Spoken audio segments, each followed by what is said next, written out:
Next up, we have a friend of mine, Stephen Ortego, who comes to us from Lafayette in Louisiana. Stephen and I met at an AIA conference about 2 years ago in New York. And just in the short conversation I had with him, I was like just blown away by the amount of knowledge that he has. So the reason that we have Stephen here today is because he actually comes to us from kind of a joint perspective that is unique among architects, and that is that he is a former state legislator, and he's also a practicing architect who owns his own firm. So, I'm thrilled to see what Stephen has for us today, and hopefully we keep going without any more technical difficulties. But at this point, I'm going to turn it over to Stephen. Please welcome Stephen Ortego. Awesome. Thank you, Justin. Okay, so I know everyone's like starting to get hungry for lunch. I am a recovering politician, so I will warn you that I still like to talk a lot. Hopefully I don't talk, well, I'll probably talk just as much as Ryan. So, I wanted to start off the whole conversation on a much bigger scale and then zoom into the building scale. So the first half of my presentation is more based on my time in the legislature in Louisiana and spatial politics. Specifically, the spatial politics that I'm going to talk about is more about water and rainwater, and then how those policies and politics has affected the built environment, and then zoom in a little bit more onto my practice as an architect, where we do some master planning and a lot of multifamily. We've been doing stuff a little bit more than multifamily recently, but I'm going to try to focus a little bit more on my multifamily and mixed-use projects. So in Louisiana, we have a lot of water. The great part about having a lot of water is we have lots of recreation. This is actually a national paddle trail that we're very lucky to have, and we're all about water. Like, the idea that people on y'all's river have people that have never been on a boat kind of blows my mind, because I think in Louisiana you can't like not have been on a boat past the age of like 4. But sometimes living with this water also, it might not necessarily be for recreation, it might be trying to escape.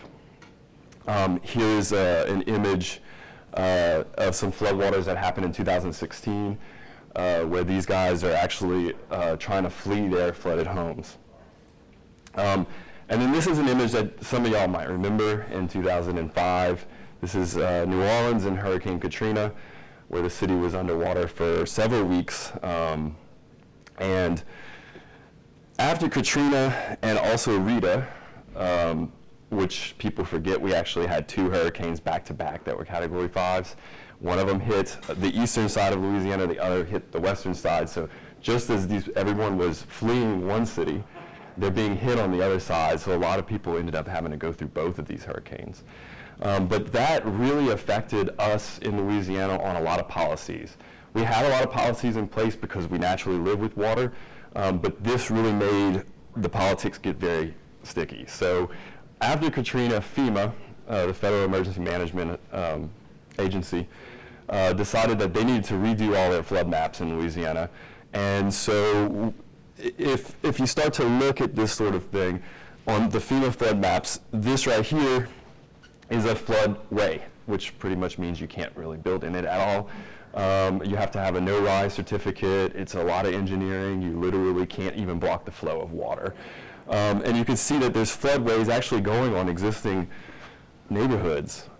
So now all of a sudden you have places that probably should have never been developed, but are non-developable.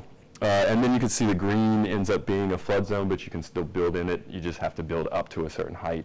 But this sort of maps right now is really started dictating space and where you can build and where you can develop in Louisiana. So soon after these maps came out, a lot of local governments actually started suing the federal government, saying, hey, this map is wrong. In some of the cases, they actually won, and they went back and adopted different maps. But FEMA would say, we're not going to give you flood insurance if the local and the parochial meaning we have parishes instead of counties. So at that level, if they're not adopting these maps, then people could not have flood insurance. So this definitely started dictating where you can build and where you can't build. So I decided when I was 23 years old, right out of college, that it would be a good idea to run for the Louisiana Legislature. I don't know if it was because I really was like that gung-ho or if I was just that naive, but I did it, and I actually lost my election by less than 200 votes. I was running against 3 guys who had been in politics longer than I had been alive, and I kind of shocked them at that point. So 4 years later, I did not plan on running for the legislature, but I had a ton of people coming to me and asking me, hey, can you run, can you run? So I made an announcement, and I ran. I knocked on a lot of doors and talked to a lot of people, and you know, the usual politics. You know, and this is at a time period, this would have been 2011, so it was a little bit before you had in politics the super PACs. So this election that I won and then later on were totally different because of the super PACs. So won my election, went to the legislature, literally the first day of my first session, my hometown ended up getting, I think, 20 inches of rain over like a 4 or 5 hour period. It was unbelievable how much rain. And so I left my first day of my first session early, and an hour later I'm on an airboat. I don't know if y'all know airboats in this area, but this is how we get around in the marshes. But I'm on an airboat with Wildlife and Fisheries, helping people off of places that became islands. We actually had to get my legislative assistant off of an island, so it was kind of crazy to be knocked right away as soon as you start the job, having to deal with flooding. So quickly we were able to get the Army Corps of Engineers to help us in this particular area with some major detention and retention projects. And then I started pursuing thinking about how water doesn't know the difference between if it's in one county or another county or in one parish or another parish, and that everything was so broken up that there was no agencies that actually were managing properly the water. So I started proposing watershed districts in Louisiana, which is something that some other states have some pretty extensive watershed districts. And we have lots of levee districts and different types of, and they're just really like lots of little pieces, but it's never really been put together. After Katrina, it was similar with the wetlands, where they realized that they had to put a lot of these agencies together to be able to communicate and create master plans across the board along the coast. But we never really started talking about what's further inland and how do you deal with water quality and quantity whenever you go a little bit further into the away from the coast. This is actually one of my bills got tailored down because people were fighting it. And this was at a point where the mayor of Lafayette was fighting my bill because we were trying to add a bayou that comes into the Vermilion River, which is the main river through Lafayette, to allow the Vermilion River, it's like they already have a management entity for them to be able to manage this bayou as well. So we ended up, the press was interviewing the mayor in his office, and they were interviewing me in front of the trash that was coming in from that bayou into the other bayou, and my response was that the water didn't know the difference between because this bayou is on the edge of 2 parishes, and it didn't know the difference on if it was in St. Landry Parish or in Lafayette Parish, and that all of it was going to flow in the backyard of our mayor, who lived on the river. So fast forward, I was able to pass that bill, by the way, but it wasn't a full watershed district. So we were trying to take a little bite at a time. This is in 2016. They had some major flooding near Baton Rouge, also in Lafayette, and it was a lot of inland areas that had been very fast development, lots of suburban sprawl, lots of typical 3-bedroom, 2.5 bath houses, starter family stuff. This is taken in a town just outside of Lafayette called Youngsville in 2016. So all of a sudden there was this reaction, and they realized how much money was being spent on that. Now they're proposing watershed districts. So it's kind of crazy how Katrina forced people to a conversation of how do you do coastal management properly and putting certain agencies together. And now the floods of 2016 are forcing the discussion of watershed districts. Where's Lafayette? Lafayette is right here. This is Lafayette Parish. And then Baton Rouge is right here, about an hour drive. And then New Orleans is right here, which is another hour, just to kind of give you a little bit of background on it. And technically all of this is in the Mississippi. Well, some of it is not. This would be in the border between Texas and Louisiana is the Calcasieu and the Sabine. So it's technically a different one. But the Teche Vermilion, which is there's two tributaries right here, but they're actually distributaries technically of the Mississippi. They branch off of the Mississippi right here. And the ecology of the water has changed over time significantly with the Army Corps of Engineers trying to make more navigable waterways. And I'll get to the navigable waterways in a little bit. This is taken from, The Lens is a online journal that does very, very in-depth coverage, a lot of environmental stuff. This is a map of Louisiana in 1922, and this is 2014. So you can see, if I go back, the difference in the loss of land. We have lost the state of Rhode Island since 1922 in land area, and we also are losing by the time I finish this this presentation to y'all, we would have lost 2.5 football fields. So it is very significant land loss. Some of this is settlement, and actually I'm going to talk about that. This is the levee systems that were blocking the Mississippi River from resedimenting all of this marsh right here. And so all these levee systems came about after there was a great flood in 1927 that affected really everywhere along the Mississippi, from way up in, to me way up in, y'all was thinking way down, but way up in St. Louis.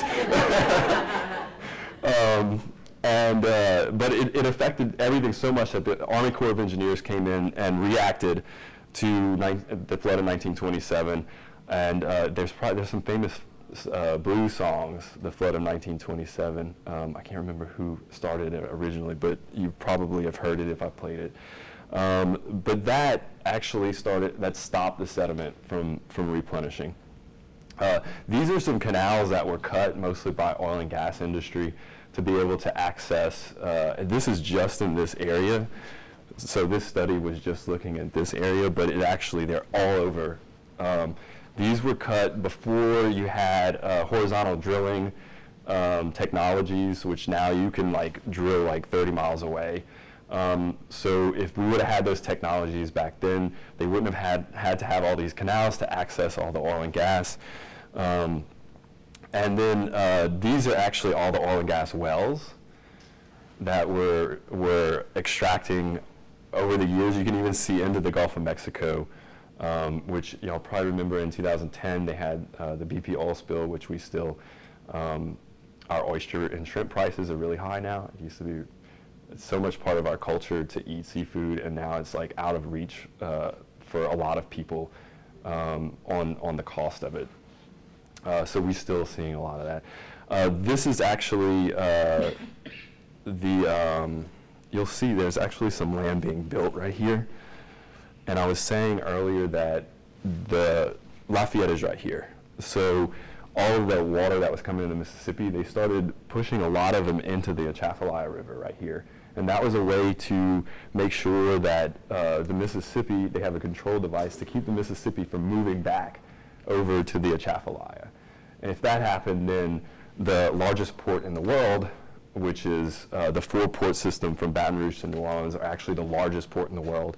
The Port of South Louisiana, which is in this area, is the largest port in the United States.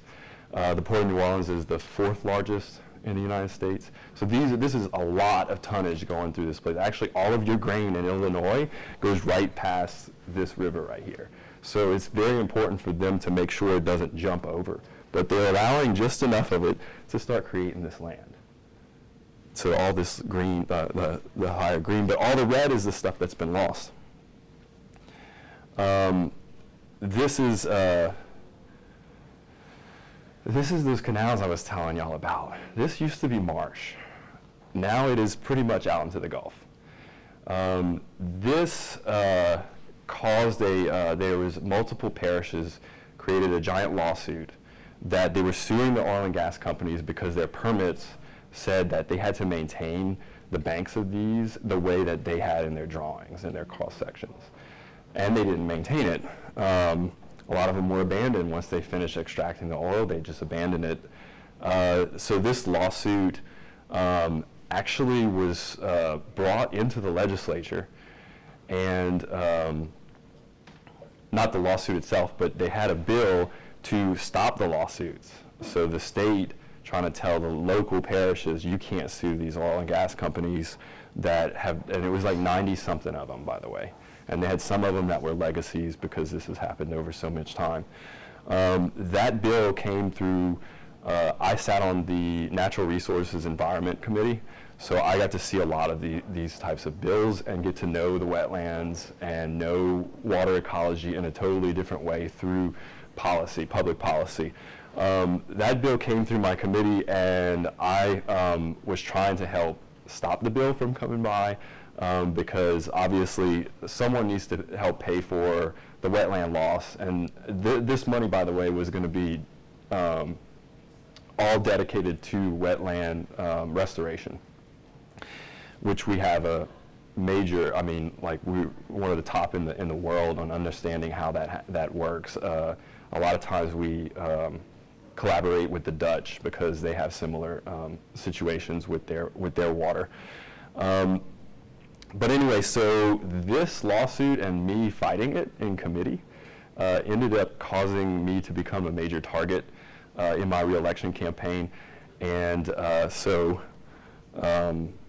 actually, they had 6 super PACs that came after me in a state legislative race, including the Koch brothers, who I didn't really know anything about until I'm like, who are these people like sending out attack ads on me? And there were some oil and gas interests, as well as, well, it was just all kinds of crazy people. They were coming out of nowhere. I mean, there was a mailer in people's mail every single day. There was television ads with my face floating around, you know. But that ended up causing me to lose by less than 200 votes, which is 1%. So it was, you know, but it allowed me to start focusing on other things. This, just real quickly, we talk about climate change. They have all the climate marches going on right now. This is actually the better scenario of 2100, with all the black being water. So you can see New Orleans becomes an island, and Baton Rouge is on the Gulf, which is majorly inland at this point. So that comes a little bit back towards my architecture, and I also do some real estate development. So changing space, this is, they were just painting this the other day. I thought it was interesting for an architecture-based conference, but this is the B to Y sign. You go stand in you like the Y in Lafayette. So we have major festivals. This is Festival International de Louisiana, which is the largest Francophone festival in the United States. They have about 500,000 people attend this thing. So some of the things that are changing space in urban areas, and even more so you see it in medium-sized cities like Lafayette, because all of a sudden things that weren't, you didn't have much of a mass transportation system, or you had a taxi system, which was questionable. Now we have things like Bird showed up overnight, just like they do. I don't know if y'all have heard about how Bird just shows up. They don't tell you. Everyone went crazy, and everyone just all of a sudden in our urban areas, there were just so much more people. It was activating the street in such a way, but then they realized that in the Louisiana law that they technically couldn't have these things, so they had to bring a bill last year to like allow this. And now we had Lime and Bird, but I think they're also talking to Gotcha. But these companies are now negotiating terms to be in our city, which changes the way people can move around, and it allows parking lots, surface parking lots, to be developable. Uber and Lyft obviously have changed it a lot too.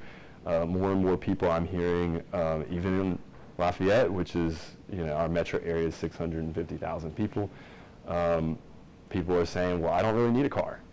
I can just walk to work, or I can take a Bird or an Uber, or we have bike share. It's called Go Velo, Go EAUX. I don't know if that makes it French, but it's just something people do in Louisiana. I don't know why we say go. There's a lot of last names that end with EAUX, so I guess.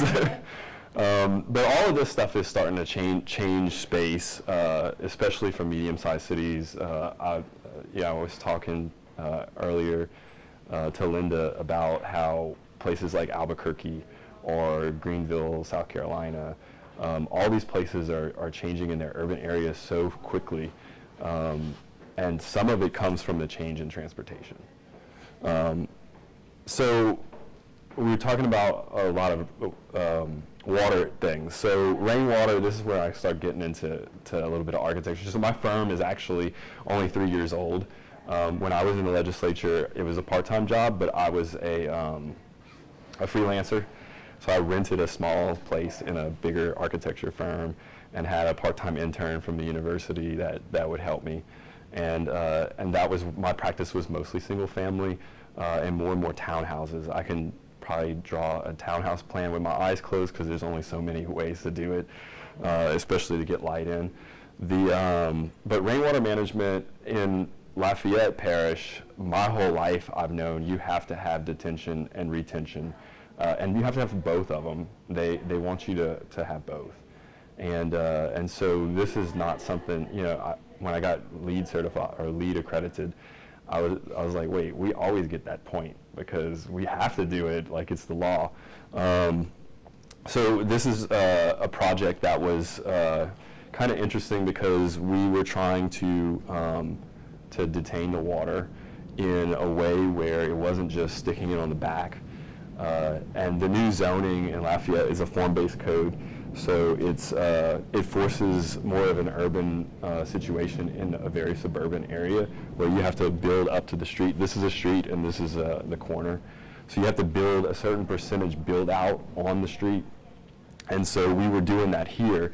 The one thing that they forgot to do when they changed the zoning is they didn't realize that if you're going to have the zoning more urban, the infrastructure has to be more urban. In this situation, they wanted us to be 10 feet away from the sidewalk, or maximum 10 feet away from the sidewalk. The problem is they had overhead power lines, which by the electrical code, you have to be 10 feet away from, the building has to be 10 feet away from the electrical line. And when you go up 2 stories, then you're like, we're up in the power line. So we actually had to get a variance on that in this one. And then we created a rainwater garden, or a bioswale in this particular project. And by the way, because the zoning forces you to the corner, it sort of forces this crazy angle on us so we get these interesting angles which start to show themselves up in the project from all different angles. But you can see the overhead power lines. It's very suburban condition that they're trying to urbanize. This is the rainwater garden not long after it was planted. It's a lot more full now. This is all native plants that are very water loving. This is Louisiana irises and I think muley grass, which makes a really cool pink flower, like pink fluffy thing on in the spring and the fall. And then we said, okay, well, let's make it a feature too. So this was a law firm that does title work. And so we wanted to make the conference rooms, every conference room in this building, a little bit different and a little bit special, because for when people buy or sell property, it's a big deal. And some people, it's like going to be the only house that they buy in their whole lives. So we were like, well, let's just stick this thing out, hanging out over the rainwater. So you actually could be in here and watch it start filling up when it's raining, which is kind of interesting. And then again, the zoning because of the build out, starts to articulate itself even down to like the brick corner detail. And also, you start to get this repeating element that's a structural thing that starts to die out as like a datum on the wall, where you start to see that angle articulating itself again. And the ceiling, just by having it angled and then lifting it up, it almost looks like it's curved, but it's not actually skewed. It's just that in elevation it's flipped up, and in plan it's skewed. So that brings me a little bit from rainwater and the basic code to a neighborhood scale. So this is a master plan that I created years ago, and it's still being built out. But we talk about affordability in housing very often right now.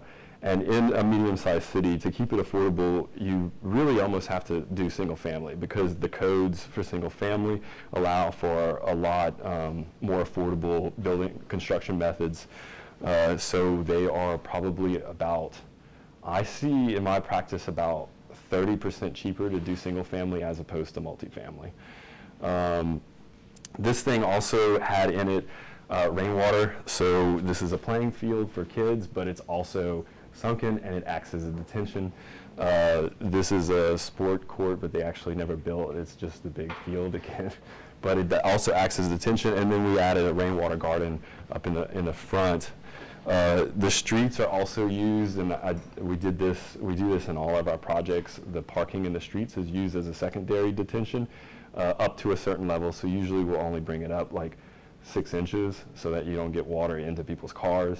But your parking lot will flood. I have to tell my, it's maybe only twice a year, but I have to tell my clients, like, hey, we're designing this because otherwise you wouldn't have any land left, because we're trying to detain all this water. So this was more the articulation of the rainwater gardens, where we peeled down these areas and peeled up this area, which is just a lawn.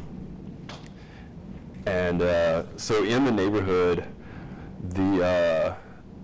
we decided that when you drive around in a suburban America, we've separated people so much, where we build a giant apartment complex that is just full of young professionals, college students, and some divorcees. And then you have the 3-bedroom, 2.5-bath houses, track houses everywhere, like that image that I showed y'all earlier, where it's all starter families. And then you have townhouses that are 1-story that are for empty nesters. So it's like we've separated everybody into their point in their life. So it's no longer a community. So we were trying to create that community in this new construction. So we created 3 typologies, 1 geared to each of those things that I just said. So I think this one was the starter family, this is the young professionals, and then this is the empty nesters, because it has a bedroom on the bottom floor. We also are designing for the car, because people are still using the car. But you can see how it could even adapt in the future. So we also created a matrix of colors, materials. So there's going to be 95 of these in this development. So we wanted every single one of these types to be a unique version of itself, but by creating the matrix, it still keeps everything slightly uniform. So we do incorporate some sort of walking, and this is kind of whenever you get to the details and you start to see that articulation from the inside. And then future plans are to do more mixed use up on the major highway. So the Pinhook Road off to the right is has a lot of traffic, so you can put more commercial there. But we already built this mixed use project. The tenant's about to move in on the bottom floor. And you can see the Rainwater Garden off to the left. This tree is much taller now. That's a cypress tree. And this building was actually, it's apartments on the top. We call it tetracube because it's like Tetris cubes that have been turned like this and then stacked on top of each other and then slightly pulled apart to be able to create these balconies and outdoor living spaces. So it becomes their outdoor spaces, whereas the townhouses have very small backyards, but backyards. So the other thing is we like to pull from building typologies in Louisiana. The courtyard type is a very typical thing. So on the inside, we painted a brighter color, and this is what you get when you walk into the courtyard, and the fact that it's stacking on top of each other and rotating like that. And then we do some double height spaces every time it's stacked. Well, I guess the part that it's doing this, it's like a double height space. And then you could see the neighborhood out in the background and there's the Rainwater Garden. It starts to peel down. So some of the other emerging building types that we've been playing with, so that was like your townhouses that you have the parking in the bottom, and was even just putting the parking in the front. These are zero lot line homes, so there's a maintenance servitude on one side, and then it's got 5 feet in between them. This was actually LEED silver, all of these. There's 4 of them. And so you have permeable paving here. In between the units, it's all permeable pavers. And there's a lot of light that comes in through the polycarbonate. And also we're pulling from Louisiana typology, so the raised cottage is a historic from the colonial times. So this is like a modern raised cottage. And from the inside, you start to get a lot of natural light through the polycarbonate. And then we create like this core that goes up the middle that houses all the plumbing and everything. So some of the things today, this is where the politics starts to really inform a little bit more than what I was saying earlier with the first project. The Lafayette recently adopted a form-based code, and that's something that like Duani and all of the new urbanists were really pushing. And it's been very interesting to see it in practice, because there's a lot of things where we're constantly having to go for variances that are kind of like, well, this is the spirit of what we're trying to do. But these 3 things end up really, and this is happening all across America, forcing a new building typology. And then inherently political in doing work that's infill work is making a political statement. So you can keep building tract housing in sugarcane fields or bean fields or wherever, I don't know what y'all corn fields. Or you can start to do infill projects. So this one is a mixed use project on the edge of our downtown. And it's, by the way, the reason why I have all this is because we took the picture at Mardi Gras, and they had the barricades up, but we thought, well, we'll just leave it in the image, because they will have parades that pass right here. And so this ends up being a 4-story, partially because of economics and the building code. So the building code only lets you do wood structures up to 4 floors. Actually, 3 floors is more economical, because when you hit the 4th floor, you start having to put standpipes in your stairs. You have to rate 1 hour wall for every structural piece of this, the floors, the walls. We found a few interesting ways to bring that cost down on rating all the walls. And the other thing in this design that we'll talk about the zoning, but before I say that, the Fair Housing Act requires you to have anything on the ground floor has to be accessible, But if it's all commercial on the ground floor, then the second floor ends up having to be all the accessible. Well, it's a very small building comparatively, and putting an elevator is not going to be it's going to be cost prohibitive. So doing a 4-story walk up, and you're seeing this typology all across the country, you probably can think of a couple of them, where you put a couple units on the bottom floor, and then voila, it's not all commercial on the bottom floor, and you can make those accessible units. Now in Louisiana, we actually have to follow the ADA on those units, whereas most states it's just the Fair Housing Act. We had a legislator who was an architect who was also in a wheelchair who did that in Louisiana. So we're very accessible oriented. So this is our form-based code in the downtown area. So they start to tell you, oh, you have certain widths of walking space, you have the furniture zones, and this sort of thing is going on all across the country as well. In ours, we have this maximum 100-foot wide thing where you have to start to break up the facades. When you get beyond, I think, 5 stories, you have to do some setbacks. And on the residential stuff, they want you to set it up a little bit higher. I actually thought this was so that you can put the window at 3 foot and you up here, so if someone's walking by, they can't just look into your house. Then I found out later from the guy who wrote it, oh, we just did that to make it look good. So I'm like, okay. So on this one, we have the percentage build outs in the downtown on what they call A streets, which both of these is 90%. But we found out that when we had to pull back right here to get the required walkway width, and then we had to pull back right here because they had a historic building on the side, it required you have 5 feet. And it's better to have the 5 feet anyway because we can put windows and stuff. We quickly realized that the math didn't work, that 90% on this particular width of a lot was mathematically impossible, so we had to go for a variance and say, hey, this is impossible, so we need a variance. This building kind of makes a J shape, and again, it's doing the courtyard type. And we actually, by the way, this had a metal building right here and a little 2-story structure right here that we lifted up and moved to right here because this street happens to be a lot of 2-story, like single family and a couple townhouses.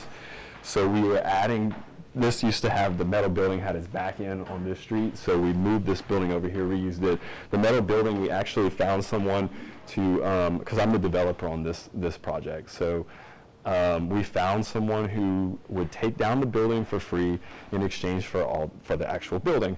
A former New Orleans Saints player who wanted to store his antique cars, bought it off of us, and they moved everything, even the insulation they rolled up and put in trash bags and a big tarp and hauled it out to the country and reconstructed the building. So we were we would have gotten lots of lead credits on this one.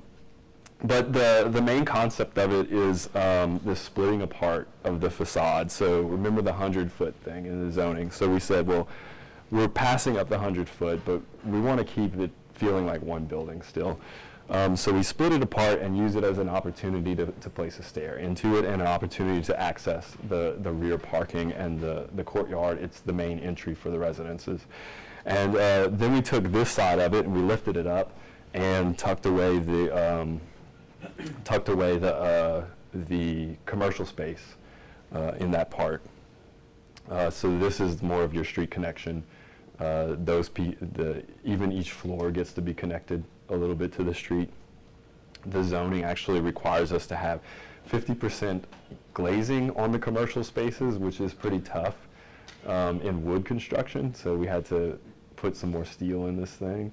And then we had this interesting cantilever, which I'll show you in a little bit from the construction photos. Holding up 4 floors of wood, you definitely have to use steel. You can't just use glue lambs, don't even cut it. But the circulation is all on the inside of the courtyard. So it's an egress balcony. And then the rainwater actually is all collected.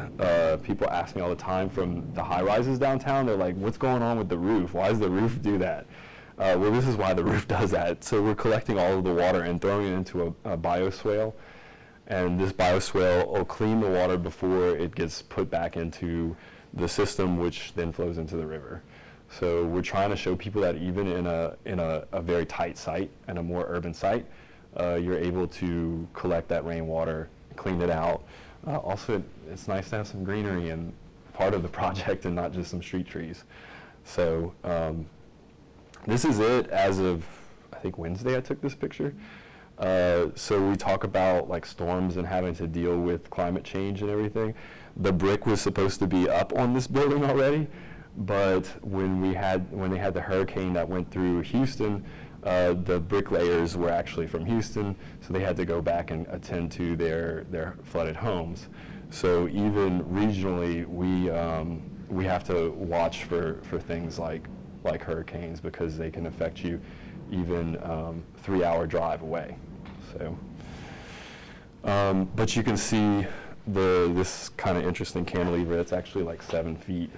I know the scale. It doesn't look like a lot, but and then this is it in its context. There's this like taco stand across the street, so it's like really popular at lunchtime. So a lot of people are crossing right here. And then this is the egress balcony where we'll collect all the water. And then this is from a parking garage 2 blocks away. But you can see how the roof collects the water.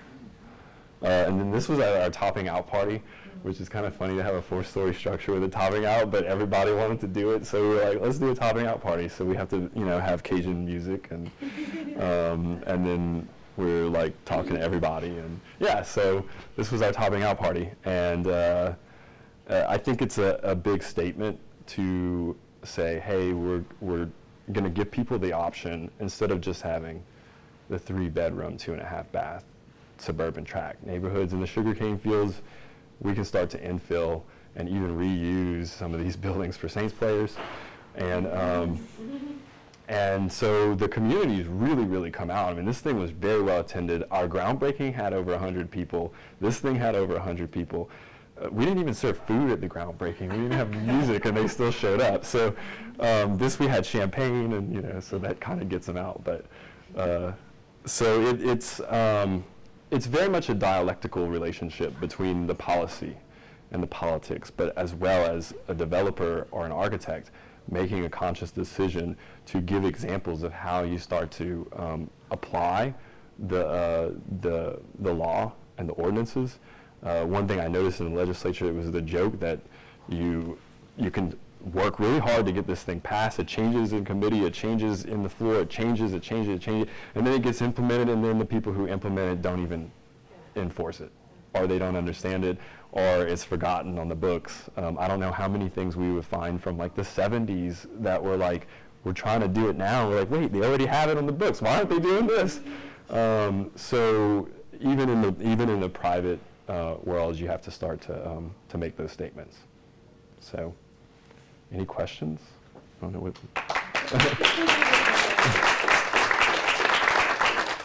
Question. Okay. So this is a really great presentation, and I can tell you guys are very progressive when it comes to environmentalism, specifically on the water side. I couldn't help myself but Google it, but the energy code in Louisiana is from 2007. So what has been your experience dealing with the energy side of environmentalism? The crazy part is we updated that when I was in the legislature, and that was only 4 years ago. The energy code was the one that has not been updated. And some of the argument against the current energy code is we are being forced to take in a certain amount of fresh air, 30%, I think. And we are very humid. We're like 100% humidity like all the time. And so when you pull in all of that fresh air and you have to try to cool that, it's very tough to even get to those standards. Do I think they should update it? Yes, I think they might need to make a few changes to it, but one of the advances that changed recently is now the energy code is being enforced by the fire marshal. They also enforce the ADA and the Fair Housing Act, and so it is interesting, but they actually have a little bit more bite to that legislation. Now, when I was there, one of the things that I passed was we had an antiquated plumbing code that wouldn't allow for gray water reusage, but it wouldn't allow for even like stack ventilation, and I mean, it wouldn't allow for like sow venting instead of just stack venting, which became a problem in a lot of the historic buildings in Louisiana, because you're trying to update into multifamily, and it's kind of hard to be a 20-story building and like trying to vent out all of that multifamily, you know. It was never designed or meant for that. So we were able to pass the International Plumbing Code, which is up to date. And that was quite a fight. The plumbers union in Louisiana came out majorly, and I'm a Democrat, so like to have unions after you is like kind of tough. And then even when I first wrote the bill, getting business and industry on board was like kind of crazy, because it's like, wait guys, I'm helping y'all, like what? And it's like they were nervous because I was a Democrat, like they didn't want to touch it. But I was just trying to make it so that we can, you know, we're as architects and engineers, like, are the people that are building this stuff. And but it was interesting. They bust in people with giant, you know, the colored shirts and the no HB 1048, which is crazy that I still remember that number, only because it was on their shirts. But we were able to pass it, and it definitely is helping. I even see it in my projects, certain things that we've done that couldn't have been done under the old code. So. Well, don't feel too bad. We have a lot of antiquated codes in Chicago. Specifically ventilation. Specifically, yeah. Can you direct me to the actual stormwater code in Lafayette, Louisiana? I work in stormwater, and what I find is most policy still reflects the 100-year storm regulation, where we're doing the 100-year storm now annually. Yeah. So the bioswales are really for, you know, the trickles and the light rains, but Yeah. What's the regulation for the storms and the floods? I'd be more interested. So since those floods of 2016, in Lafayette Parish now, they can't do fill. So the fill dirt was something that they were realizing when they built these big neighborhoods. They were bringing in all of this dirt, and you're just displacing. I mean, if you put a bunch of stuff in the bathtub, eventually it's going to flow over. I do know that that's changed, and it's been really tough for developers and engineers to figure out how do we actually follow this thing. But it was a demand from the public after they all got flooded. So I don't see them going back, but I can try to find that and email you if you want to, if we can exchange emails. But I know it's been around since at least before the 90s, and I'm sure it's been updated a lot since then. And the enforcement on it is very strict. So, like we were saying, sometimes it's not just about what it is, but it's how it's being enforced. Anything? Yeah. You want to go first? Yeah. First of all, I think that it's really cool that you were on Legislature, just because for us as architects, planners, I think it's really important that we fight those types of bills and bills that you were talking about, and so that's really cool. Thank you. Another thing, I know that New Orleans and some of the bigger cities in Louisiana have really old plumbing, and a lot of the reason why there's so much plumbing in flooding in Katrina or in New Orleans was because of how old that infrastructure was. Mm-hmm. The water lines and sewage and all of that. So is there anything that's been taking place since then? Or? Since Katrina, they've completely overhauled the pump system in New Orleans and have re-upped some of the I would say the levees, but in that area it's more of it's walls, and so they've rebuilt a lot of that stuff. They've yeah, I mean the pump system is probably one of the most advanced pump systems in the world, and sometimes though the pumps only work at like 90% or something. And so in the last couple of years, we were talking about the 100-year storms happening at like once a year. I think it happens like 3 times a year, it seems like. There's certain areas of the city that are they're constantly having to come back and say, okay, we need to pump more from here and more from there. And the other thing is they did a lot of water studies after and brought in a lot of Dutch engineers working with our engineers and architects as well, and created realized that by putting all the canals and pumping all the water out, that they actually were sucking the water out of the sponge, and it was causing things to sink and then causing more flooding. So the same way that the federal government put the levees on the Mississippi, and it was supposed to be to protect you from flooding, but then you lose all the wetlands, which, by the way, the wetlands, every mile of wetland, every 2 miles of wetland reduces the surge of a hurricane by a foot. So you can see these maps, all of a sudden you get surge coming into Lafayette, which right now is 30 miles from the coast. So they're realizing that there's policies that over time actually had the opposite effect. So they've started realizing that they have to circulate water around the city rather than just have it out. But it's very hard. It's very tough. Will you be running again? I don't know. I usually joke and say that I'm on a sabbatical. But I think it kind of I think it finds you almost more than you find it. So right now I feel very lucky to be able to focus on my architecture and build a firm. It's a very small firm, but like we're growing and at a very fast rate, considering what I see other firms, how they grow. So I'm trying to take advantage of that at this moment. But yeah, if the opportunity arises, I'd be open to it. So, let's see one way. In that map you showed of 2100, what's happening to the people and the capital investment, et cetera, in that area? So after Katrina, I was talking about how, trying to find that map, this one, I think, yeah. So,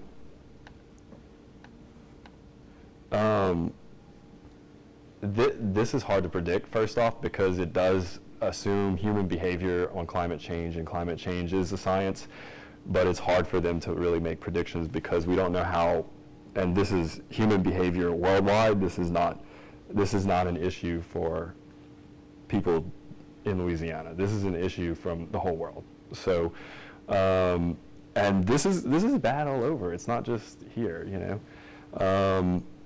They have CPRA, the Coastal Protection Restoration Authority, which was created after Katrina. They have, I think they're spending over $1 billion just this year on coastal restoration projects. So the first thing they really started doing was a lot of these barrier islands right here used to be like one island, and they started slowly getting eaten away into multiple islands. Actually, if you look on maps, there's there's multiple islands that are called Île Dernière, and they have it singular, but it's now plural. So you can see on old maps this sort of like singular thing. Now it's multiple. And then in some cases they even rename new islands because they changed that significantly. But they have been restoring those islands, and a lot of pumping back in. I mean, they're major infrastructure projects. We spend now just as much money on coastal restoration projects in Louisiana as we do on our highways. So it's a major deal. And the interesting thing is a lot of the people who were digging all those canals that I was showing earlier, like that same technology is now being used to like restore a lot of this. So it's kind of interesting to see that sort of change. I guess it's like Texas Instruments. Like they went from oil and gas to calculators. Same technology. Anything else? Okay, I'll get you first. I was really fascinated by the Watershed Districts, and if that was something that you'd been thinking about as an architect before your legislation experience, or just a little bit more how those two things affect the way that you're practicing. Yeah, a little bit, and even recreation on the rivers, just like the presentations before, like make people think of it differently. Even all our detention, the little detention, we're making it as a feature because we want people to maintain it. And very often these developers put it on the back of their development and they fence it off, and it's just a mosquito-infested thing that no one's ever going to maintain. So it's important to do that sort of stuff. But yeah, I think I had thought about that. Now, when you're in the legislature, then you have access to a lot more research and people who can research for you. So we were actually modeling a bill off of Florida has some pretty extensive districts that even allow. I remember one of the things that in their thing said that they could fine like big box stores for trash in their parking lot, because if you get a rain, all that trash goes right into the river. So, and you get, what was that image that I had earlier? You get that. So I guarantee you that came from a Walmart parking lot. So, okay. I had a question. We came a little bit late from upstairs. Okay. So my question is, how do you see design being able to change minds and attitudes, maybe towards water? What I've seen is a lot of your work dealing with housing, Mm-hmm. and I wonder if you are also working, or you have seen others working on institutional buildings and also trying to make more explicit how. With respect to rainwater management, yeah. Maybe, and I'm thinking maybe it's schools mainly, or I don't know. So it's interesting you say that, because we just finished doing some competition for a school that we were proposing. It's a laboratory school for the university, and our proposal is to integrate Louisiana landscapes into the school and create the school almost like a little mini city of the future that could also use the buildings as a teaching vehicle, but also the landscapes become a teaching vehicle as well, but function, like the swamp area can function as a rainwater retention area, and then the prairie area could also function as a detention area. So definitely, like, I mean, people are talking about that stuff, so I don't think in our competition, I don't think we're that much of a novel idea, but using it as a teaching mechanism, I think, is something that we have to start that conversation, and really all of our schools probably should be like that, because this is the future. Well, the last map that I had is the future, or potentially the future, so we've got to make sure that the next generation understands it from a very young age. But we are doing some more institutional stuff. We're doing a church right now. So we're moving a little bit away from some of the multifamily, but still doing mixed use stuff. So. And how would you retrofit the form-based code that you are in a way challenging a little bit to be a little bit more about performance and maybe less about Telling you, yeah. Percentage of grass, Yeah, the percentage of grass thing is like, yeah. Do you see any possibility to So they just, I mean, I think they put this in maybe 5 years ago, and they're just starting to realize like this thing was not fully hashed out, and they probably didn't do enough case studies before, and so unfortunately every project I've had since then has had to go to a variance process, which ends up costing my clients money on my time as an added service, but also you have to add, there's fees involved and all that, so all of these projects, are costing people money to try to fix the form-based zoning that somebody got paid a lot of money to do, and in my opinion, it was a lot of a cut and paste job, and not there was a lot of conflicts in it. So they are actively adopting changes, but the problem for designers is that we get used to one and then it changes. And if it's changing every year, it's hard for us to, we have to spend a lot of time catching up. And then, in the building code, in the ICC codes, they usually change it, every 4 years, I guess? And then you have like the little line and like the dash to show like something was deleted here, or something was added, or something was changed. That helps you, but it's only every 4 years. This thing is like, they've been having to change it almost every year just to try to catch up. So I don't know if I'd say that there's one specific thing that needs to be done, but they definitely need to get a professional to comb through it a little bit better. Now, a professional wrote it, but maybe a different opinion. So So it's interesting, in integration of policy into building, craft, and trade, that it is part and parcel. They are connected. Like, you Yeah. can't make the plan They're without absolutely connected. being able to execute. And you can't execute with progression without changing the policy and the plan. and economics too. I mean, with the building code, you do the 4-story wood. You can also do podium construction. They call 4/1 or a 4/2. So you can do the bottom floor in steel or concrete, and then the top floors in wood. That's another more economical thing that you're seeing, that building typology happening not only in medium-sized, pretty large cities. If you go through places like Houston or Dallas, you'll see that all over the place. The 4/1 or the 4/2. So the economics with the code definitely start to create whole building types. And like I said, the Fair Housing Act creating this little like thing in the mixed-use buildings. And I've seen it at least half dozen times in architects' work, this same sort of thing. Ours is articulated in a slightly different way. But some of that is also coming from the location. And so. Are there any examples of net zero buildings or living building challenge buildings in Louisiana? And is there any barriers that you see? One of the, we do have a lot of sun too. We don't have a lot of wind because everything's so flat. So we're not like the mountain states and stuff, or we don't have a big lake with the Windy City to harvest wind, but we do harvest sun and or solar. And so we have one of those houses that was LEED silver. The guy 9 months later had looked at his electric bill and he added solar panels and he's a net zero house. So I've never seen it on a commercial building, but I've seen it in, like Cajun and Creole people, or sometimes they really want to be tied to the land.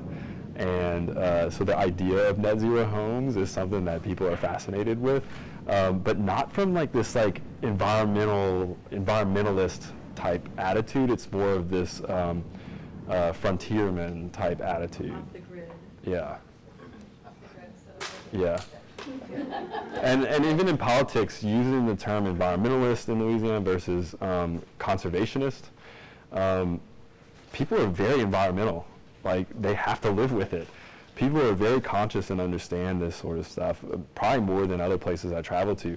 But they would never call themselves environmentalists, but they'll say conservationists, because they don't want to be associated with the people picketing, or I don't know. They're like, no, I got to go to work. I don't have time to go and march. So I think that's kind of the attitude with a lot of the people. Yeah. So they care about it, and they understand it. Well, I was just thinking about the Bullitt Center in Chicago, or in Seattle, and how if you watch the video about it, they made a special exception, and a lot of the codes had to change in order for that building to be built. So I'm just seeing that intersection with you, and I'm thinking there might be a chance to try and achieve that. Even the mixed-use buildings, the life safety code does not see the horizontal separation of buildings. So having something on the ground floor and something different, we have to go and get an equivalency from the fire marshal, because it says you can't do that in the life safety code. So there are, I'm sure, plenty of examples of code that things that we're doing it anyway, and we're having to go and get equivalencies or variances. And just that building, I think we had 3 different equivalencies.